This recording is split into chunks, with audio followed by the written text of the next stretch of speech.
August 23, 2009, Samuel Boob was shot dead in his garage in a township in Pennsylvania. He had been lured there by his wife Marinda Boob and her lover Ronald Hitchell, who was the triggerman. Marinda was adopted as an infant by her parents.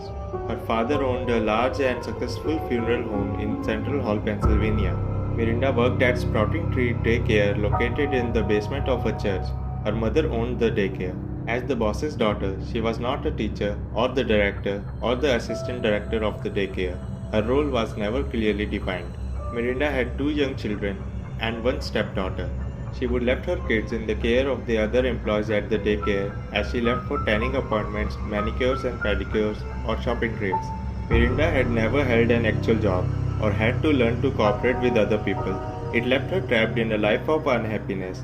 She was never able to grow, learn from her mistakes, or live with any of the consequences of her bad decisions. Mirinda created a shield against her insecurities by putting others down. As she became an adult, living a life without being allowed to fail led to an inability to develop empathy. Narcissism kept Mirinda from recognizing other people even existed, let alone feeling anything towards them. She married her husband Samuel shortly after graduating from high school. She quickly entered motherhood, and she was financially enabled by her wealthy parents who took care of her every need. Eventually, her marriage to Samuel fell apart when her compulsive shopping led to an incredible debt, and the novelty of the relationship wore thin. Soon, she was shopping around for the right lover she could manipulate into giving her what she really wanted. Her husband died in the driveway. Mirinda Boob told her co-worker Ronald Hitchell that her husband Samuel Boob was abusing her. Hitchell gallantly threatened to kick Samuel's ass. That was enough for her to fall into Hitchell's arm, and the two began to carry an affair. As the romance blossomed, they decided it might be wise to forcefully remove Sam from the picture, seeing as how affairs are easier to conduct when the guy you are cheating on is dead. Sam also held an life insurance policy that could fund their continued bonrosity. The illicit couple began planning to have Sam back. They began meeting a third man, Kermit Butts, to plot the slaying. In exchange for his assistant, Butts would get $5,000 when the insurance policy paid off. So, on the morning of August 23, 2009, Butts drove Hitchell to the Boob's home.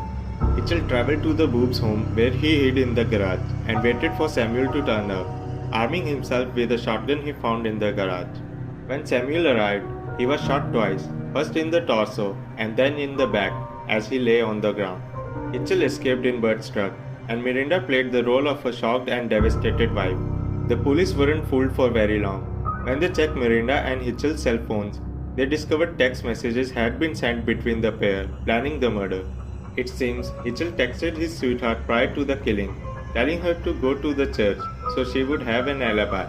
He had also texted her that he was hiding in the garage and that she should keep the kids inside the house so they didn't get hurt when he ambushed her husband. Investigators later discovered that Mirinda had extramarital affairs with 2 other men in 2008 and 2009, and she had tried to solicit both of them into murdering her husband. Hitchell, Boob and Butts were all sent to prison for their role in Samuel Boob's murder. Mirinda Boob has launched several appeals, but they have all failed so far. Mirinda Boob and Ronald Hitchell are currently serving a life sentence. Kermit Butts was sentenced to at least 11 months of prison. What are your thoughts on the case? Let me know.